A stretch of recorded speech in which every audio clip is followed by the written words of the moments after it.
Danny Blo, t'as pas dit Tipé, c'est pas Danny Blo, t'as pas dit Tivlin, c'est pas Danny Blo, t'as pas dit Tipé. Nous recevons ce matin le docteur Pascal Dango Kokora, son excellence Kokora l'ambassadeur, l'enseignant-chercheur, mais surtout l'homme politique, membre fondateur du Front populaire ivoirien. Vous êtes né un certain 16 juin 1941 à Fresco, dans le sud-centre de la Côte d'Ivoire, avec Laurent, Simone, Sangaré et Émile. Vous étiez à l'origine du Front populaire ivoirien. Il y a de cela 30 ans, vous étiez expulsé de la Côte d'Ivoire par le régime du président Félix Houphouët-Boigny. Vous étiez jugé subversif par votre enseignement. Vous avez donc connu votre temps de difficulté, votre temps d'exil, votre temps de rejet. Et ce matin, nous avons le plaisir de partager avec vous l'histoire du Front populaire ivoirien, l'histoire de Laurent Gbagbo et de ses camarades, cette aventure qui est devenue l'épine dorsale de la démocratie en Côte d'Ivoire. Mais Laurent Gbagbo, depuis sa jeunesse, a toujours été vu comme un syndicaliste. Quelle image avez-vous encore de cette... Merci, cher ami.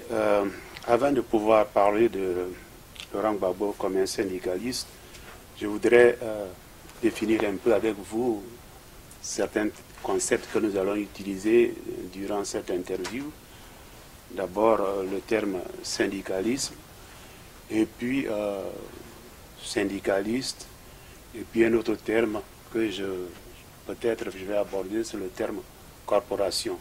Pourquoi ça? Parce que dans les années 90, à l'université d'Abidjan, on parlait de syndicalistes, on parlait de syndicats, mais on parlait aussi de corporation dans le cadre de la faculté des lettres et des sciences humaines, mais aussi de la faculté de droit. Alors, je voudrais, en parlant de syndicalistes, je voudrais faire un peu, donner une définition historique. Dans l'histoire, quand on parle de syndicaliste, il y a un vieux mot qu'on appelle syndic. Le syndic, c'était celui qui représentait la population auprès du seigneur féodal. Mais le syndic, c'était aussi, dans la paroisse, celui qui représentait la population à l'assemblée paroissiale. Donc, le syndic ou le syndicaliste, c'était un représentant. Ça, c'est une première définition historique. Si on veut utiliser une deuxième définition, qui est ce qu'on appelle la définition moderne, c'est que c'est une association qui a pour objet la défense d'intérêts communs. Donc, si nous parlons qui a objet la défense d'intérêts communs. Et puis, on a une définition courante, contemporaine, qui est c'est que le syndicat, c'est l'association des gens, d'un groupe qui défendent un intérêt. Alors, je vais parler, quelle est la différence entre un syndicat et une corporation. Une corporation, c'est un groupement de gens qui ont un même métier, une même profession et qui défendent les intérêts de ce métier et de cette corporation.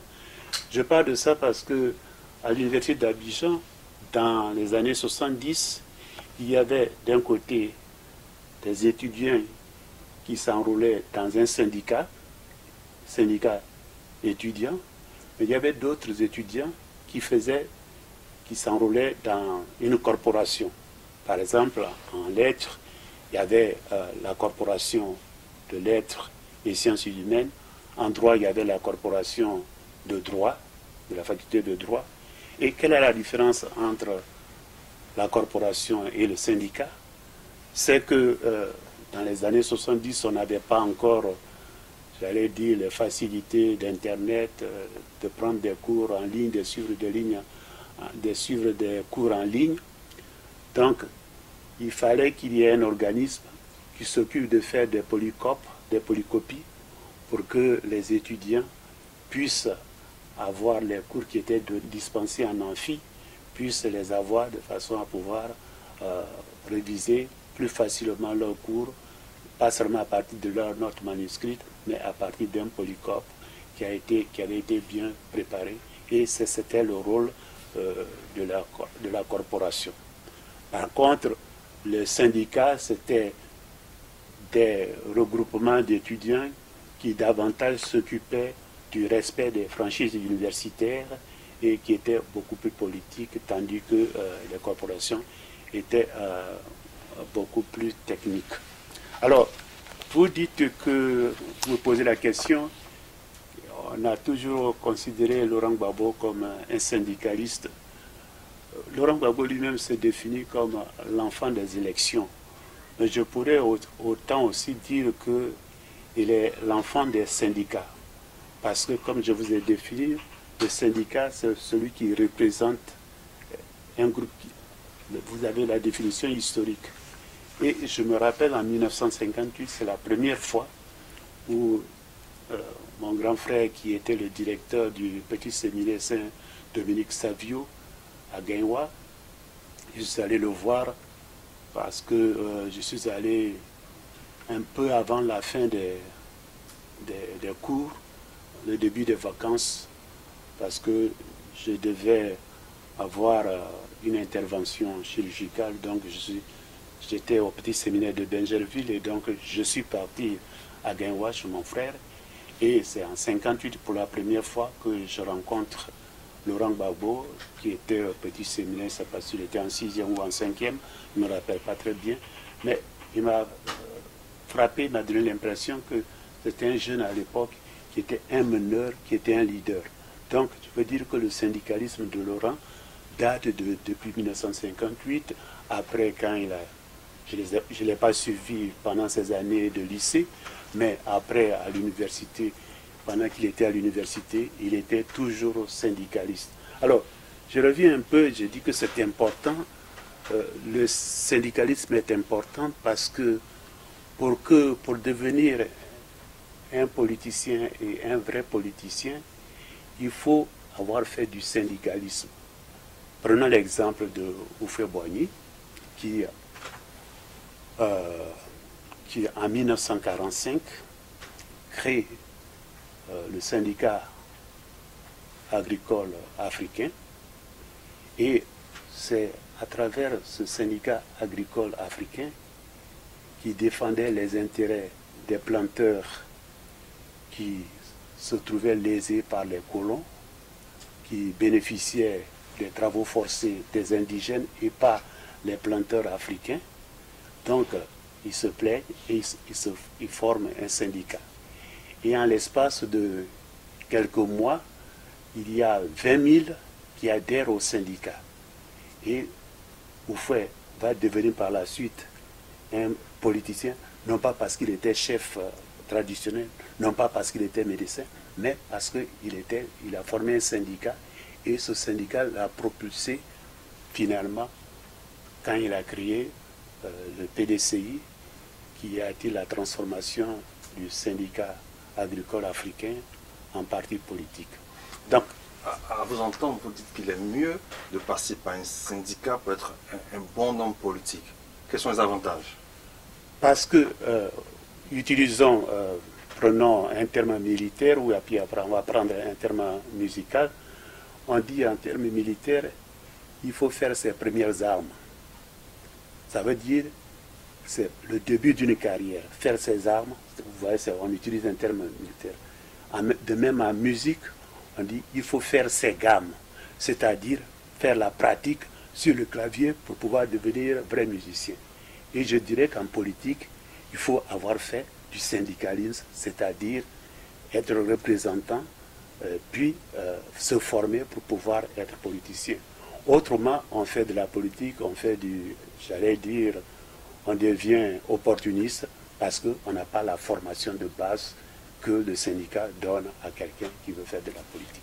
Donc, à vous entendre, Laurent Gbagbo aurait tout appris depuis les années universitaires, les années collège, en filtrant le milieu syndical. Absolument. Et même quand il était en 6e, il était déjà meneur dans son groupe. Donc, il représentait le groupe. C'est ça le sens historique du syndicat, du syndic. C'est celui qui représente une population. Le fait qu'il pouvait déjà représenter dans son milieu, son groupe, il pouvait représenter, aller voir le supérieur, aller voir le professeur, c'était déjà le début d'un syndicalisme. Donc je dis pour lui, le syndicalisme, il est l'enfant du syndicalisme, comme il dit qu'il est l'enfant de la politique. Nos recherches nous ont conduit à comprendre que Laurent aurait rencontré Simone dans ces années. Vous en avez une idée? Oui, alors, Laurent a rencontré Simone. Disons que Laurent, Simone, ils étaient tous dans le cercle, j'allais dire, de réflexion de paix à son âme de Zadi Zaourou. Et je pense que c'est dans ce cadre des discussions, des réflexions avec Zadi Zaourou, qui est un peu l'aîné de Laurent et de Simone, c'est dans ce cadre qu'ils ont fait leur connaissance et qu'ils ont appris à travailler ensemble. Et puis, bon, ça s'est terminé par ce que vous savez. Le reste n'est que histoire. Pour coller à l'actualité, les syndicats existent de moins en moins sur la place politique. Comment est-ce que vous orienterez les jeunes qui veulent faire la politique, qui n'ont pas de syndicat ou adhérer? Où est-ce que vous les orienterez? S'ils n'ont pas de syndicat, c'est pourquoi je vous ai fait la distinction entre le syndicat et puis la corporation. Je veux simplement dire qu'il faut que les jeunes puissent s'engager. Il y a s'engager auprès d'une communauté, faire du volontariat, parce que c'est là qu'on apprend à pouvoir servir. Parce que qu'est-ce que c'est que la politique? La politique, c'est de pouvoir résoudre les problèmes de la police. Qu'est-ce que c'est en grec? La police, c'est la ville. Je ne dis pas, bon, bien sûr, il y a la politique partisane. Par exemple, je suis policier partisan parce que je suis membre fondateur du RPI. Celui qui est Jenny Kobina, qui était membre fondateur du RDR, Jenny Kobina était policier partisan. Mais je veux dire que tout homme dans la vie, inséré dans la société, fait de la police, c'est-à-dire il s'occupe des problèmes de la société. Donc, si on ne s'occupe pas des problèmes de la société avec des gens de la société avec lesquels, le groupe avec lequel on vit, on ne peut pas prétendre faire de la bonne politique. C'est pour ça qu'il faut apprendre, il faut s'exercer dans des activités de bénévolat, dans des activités de corporation, de façon à petit apprendre à être un vrai politicien. Laurent Gbagbo syndicaliste, Laurent Gbagbo n'est pas vu sous ce œil par le régime du président Félix Houphouët-Boigny. En 1971, il se fait arrêter. Ses enseignements sont jugés subversifs par le pouvoir en place et il se fait arrêter. Quand il se fait arrêter en ces moments-là, qu'est-ce qu'il en reste de ses amis et du mouvement syndicaliste qui tourne tout autour? Remarquez que quand en 1971 il se fait arrêter, d'ailleurs il n'est pas le seul, il se fait arrêter et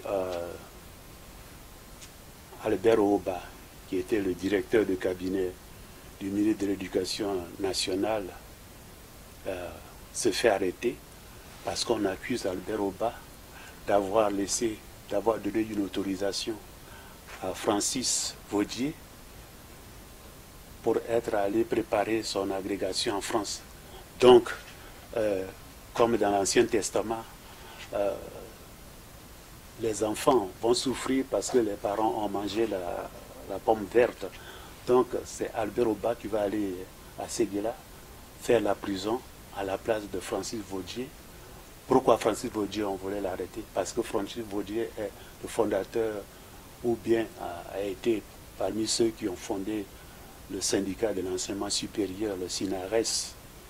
De même, on arrête Jenny Kobina.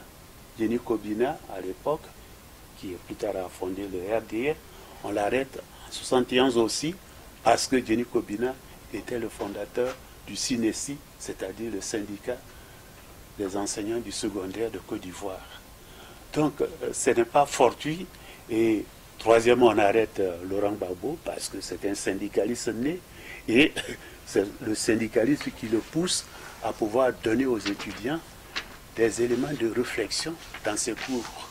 Donc, vous voyez que c'est le syndicalisme qui a été l'élément de formation de ce jeune qui devient un politicien fin parce qu'il a eu toute la formation de base qui lui permet de pouvoir n'être pas un petit opportuniste, mais de pouvoir penser et puis d'avoir une vision pour la Côte d'Ivoire. C'est pour ça. Donc Laurent Gbagbo prend 2 ans, il sort en 1973 et la Côte d'Ivoire connaît des mouvements, une crise financière, la crise agricole, les gens se plaignent du taux d'étrangers qu'il y a, les mesures du Fonds monétaire international ne semblent ne pas passer, le taux de chômage qui commence à augmenter, et les jeunes diplômés qui commencent à se faire entendre. Le régime Houphouët-Boigny laisse tomber ou continue la répression sur les leaders syndicalistes et le reste du mouvement? Mais, vous voyez, j'allais dire, je vous disais que Houphouët-Boigny est syndicaliste et grâce au syndicat, il devient politicien puisqu'il gagne les élections au premier tour en 1946. Il gagne au premier tour, mais les colons organisent un second tour et au second tour, il gagne encore plus. Et donc, on crée le PDCI. Alors, PDCI, c'est Parti démocratique de Côte d'Ivoire. Ce qu'on pourrait traduire en disant Parti du peuple de Côte d'Ivoire, probablement à l'origine. Mais malheureusement, Houphouët-Boigny va utiliser le PDCI, qui est le Parti du peuple de Côte d'Ivoire, pour en faire un instrument de discrimination et de supériorité ethnique, au point où on va dire que le PDC, c'est le parti des Akans, et sinon le parti des Baoulés. C'est pas ça. Alors, dès lors que vous faites un parti politique et que vous dévoyez la vision du parti politique, probablement il y a le retour du bâton, et c'est ainsi qu'il y a des faits où le PDCI est devenu l'instrument de répression des Ivoiriens. On a le cas du syndicaliste Blaise Ngo, qui a été banni de la Côte d'Ivoire. On a le cas de Memel Fauté, qui était l'un des premiers dirigeants des étudiants, qui a été condamné. Et beaucoup d'autres exemples, les mouvements étudiants, que ce soit l'UEC, l'Union des étudiants et élèves de Côte d'Ivoire, qui voulaient être un syndicat autonome et non pas inféodé au PDCI, parce que les jeunes, ils ne veulent pas être inféodés, ils veulent être un syndicat autonome. On a été obligé de dissoudre le mouvement pour pouvoir créer à la place un mouvement qui soit inféodé au PDCI et qui a été le MEEC. Et ça a perturbé pendant longtemps la jeunesse ivoirienne, parce qu'on a voulu chaque fois embrigader cette jeunesse. Il faut laisser jeunesse se passer, il faut permettre aux jeunes de s'exprimer, on ne peut pas toujours les embrigader. Et je pense que c'est ça qui a été le problème de la Côte d'Ivoire. Déjà, Samir Amin, qui est un économiste marxiste d'origine franco-égyptienne, disait en 1967, dans un livre qu'il a écrit sur l'économie en Côte d'Ivoire, il disait ceci, qu'il y a 2 chiffres qui décrivent ce qu'on appelait à l'époque le miracle ivoirien. Il dit de 1950 à 1960, le taux de croissance annuel en prix constant était entre 7 et 8% par an. Et puis de 1960 à 1965, le taux est monté de 11 à 12%. Et Samir Amin qui dit, ça c'était du jamais vu en Afrique noire. C'était exceptionnel, c'était extraordinaire. Mais Samir Amin fait son analyse et il arrive à la conclusion que ces 15 années de la Côte d'Ivoire qu'il a analysées peuvent se caractériser par l'expression « c'est une croissance sans développement ». Qu'est-ce que ça veut dire? Ça veut dire que l'économie de Côte d'Ivoire a été injectée de l'extérieur et que ça n'a pas permis un développement endogène. C'était seulement une croissance où le capital était injecté de l'extérieur, mais pas réellement de développement.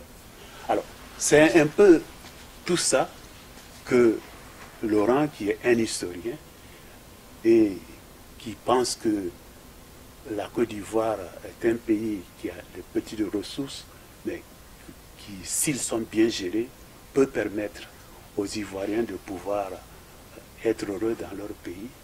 Et c'est pour ça qu'il a été un farouche opposant à l'idéologie du PDCI, qui était l'idéologie de la pensée unique. Et c'est pour ça qu'en 1982, quand arrive la grève des enseignants, la fameuse grève de 82, où avec la crise économique,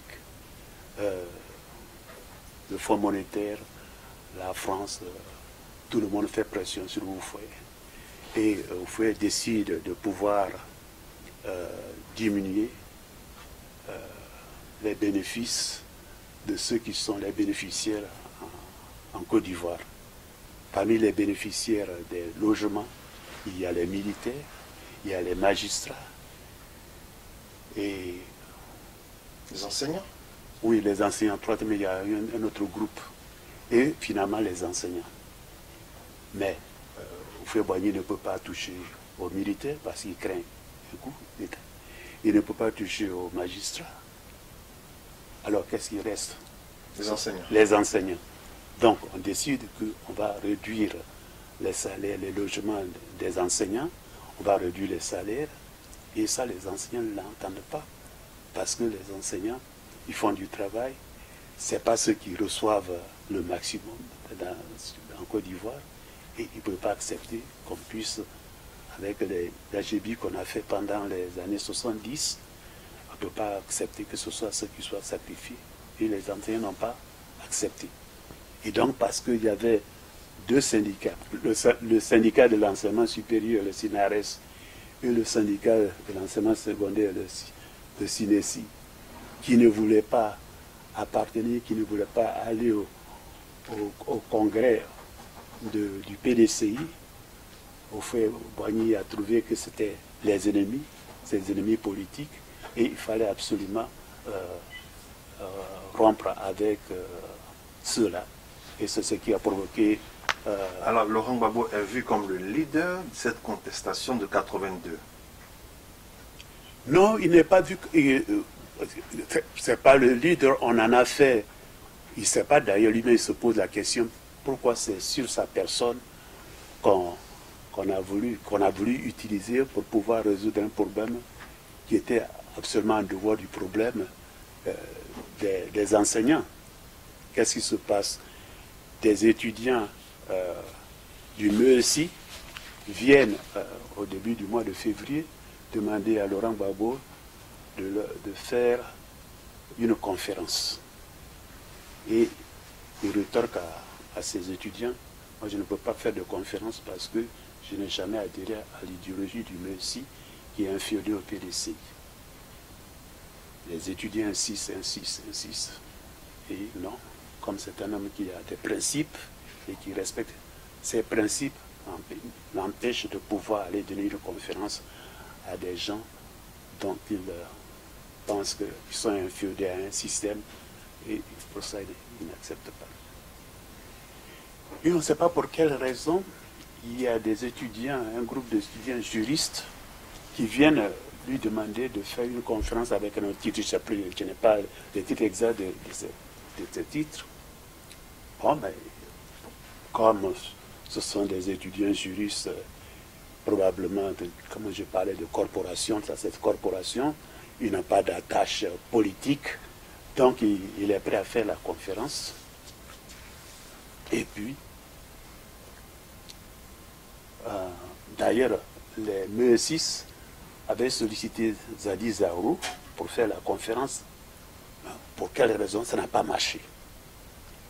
Et les juristes viennent, et Laurent Gbagbo est d'accord pour faire la conférence. Et le jour de la conférence, qui devait débuter à 20h30, quand il arrive à 20h, on dit que la conférence est annulée. Bon, alors les étudiants s'excusent, ils rentrent à la maison, et on ne sait par quel effet du Saint-Esprit, on annonce partout à Abidjan, par les MEE6, le MEE6 là, que Laurent Gbagbo est arrêté. Pourquoi? Qui avait intérêt à pouvoir dire que Laurent Gbagbo est arrêté de façon à pouvoir soulever les étudiants et provoquer une grève des étudiants pour qu'on vienne taper sur les étudiants et les syndicats. Voilà comment c'est parti. Alors, en 1982 va s'ouvrir une autre période que certains caractérisent de l'aide, la clandestinité pour Laurent Gbagbo. Vous étiez proche de lui à cette période, puisque cette période coïncide pratiquement sur la mise sur pied du Front populaire ivoirien.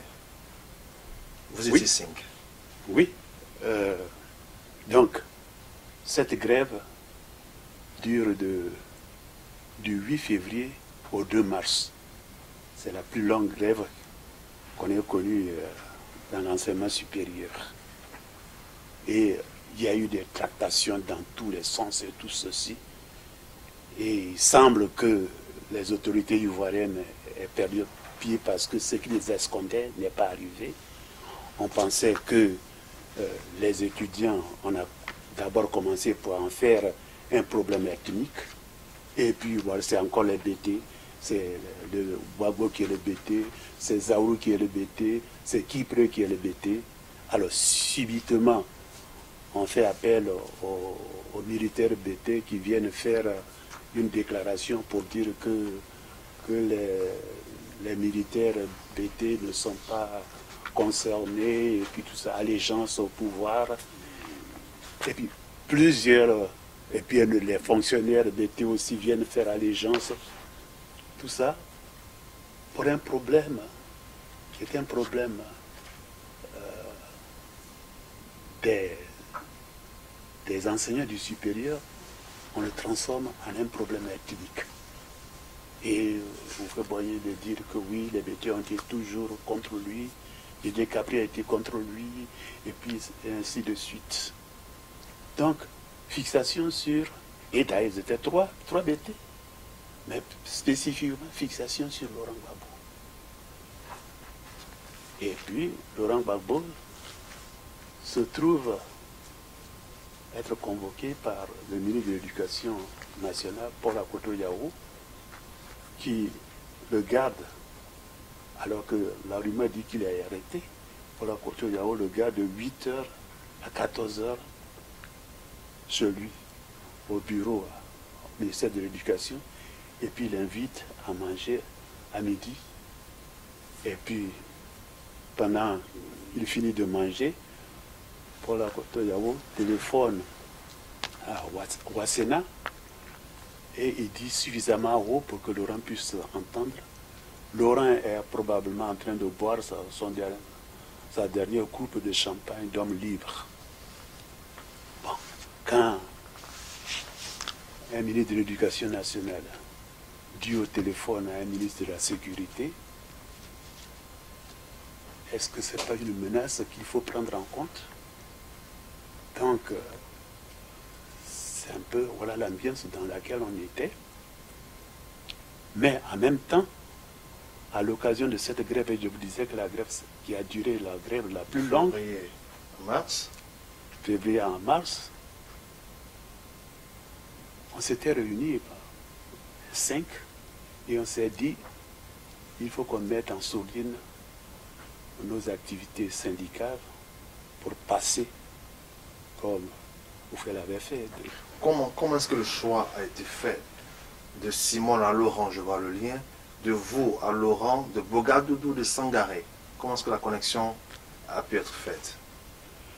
C'est parce que nous étions des universitaires, on discutait dans les syndicats, et puis quand vous discutez dans un syndicat, à des réunions, il y a des affinités qui se créent. Des affinités qui se créent parce qu'on sait que Sangaré, par exemple, c'est un jeune homme de la rectitude. Quand il a donné sa parole, c'est sa parole qu'il donne. C'était un gars qui est loyal. Donc, ça crée des amitiés. Et puis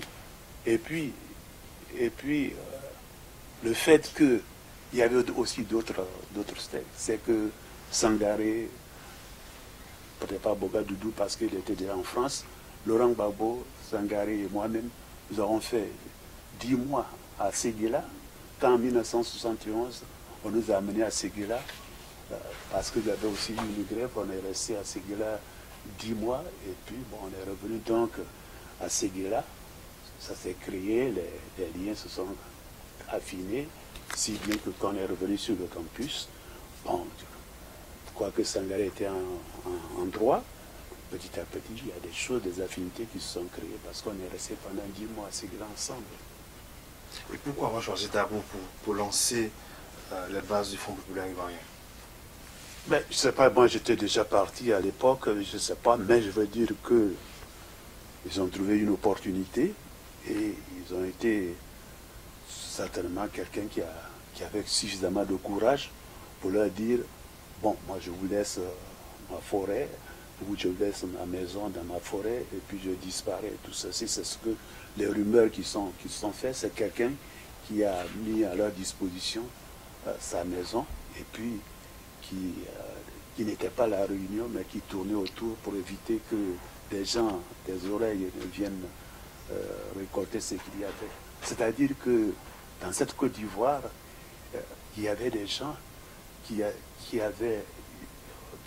respectaient ce que le RPI était en train de bâtir et qui pensaient que le RPI était en train de mettre en orbite une vision de la Côte d'Ivoire qui soit une vision d'un pays qui est indépendant, un pays qui veut compter sur ses propres ressources et puis qui veut assurer l'avenir de sa population et de ses enfants. Alors, les bases du Front populaire ivoirien sont jetées, Laurent Gbagbo part en exil. Oui.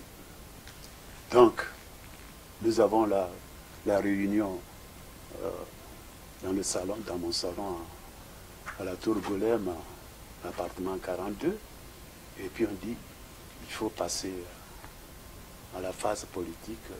Le syndicat c'est bon, mais il faut mettre en place un parti. Qu'est-ce qui motive son exil? Vous parlez? Oui, mais son exil est motivé par le fait, la menace qu'il avait déjà.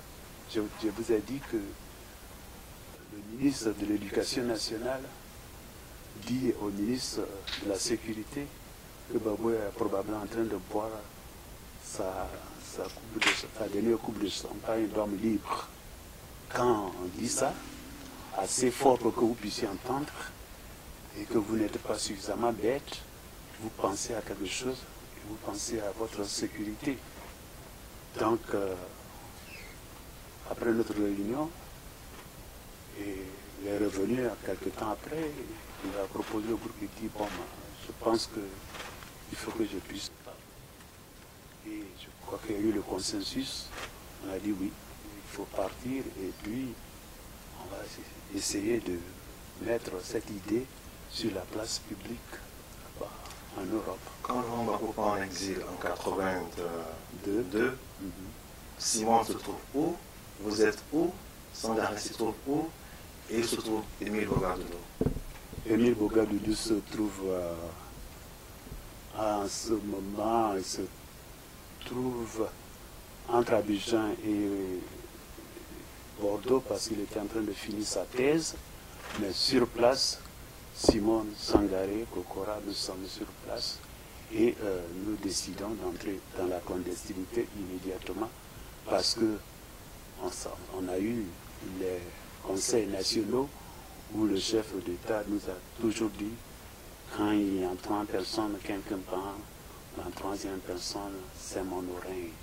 Alors, on s'est dit, il faut mettre en place une stratégie pour que le mouvement puisse grandir et puis, quand ce sera suffisamment fort, on va sortir de la clandestinité.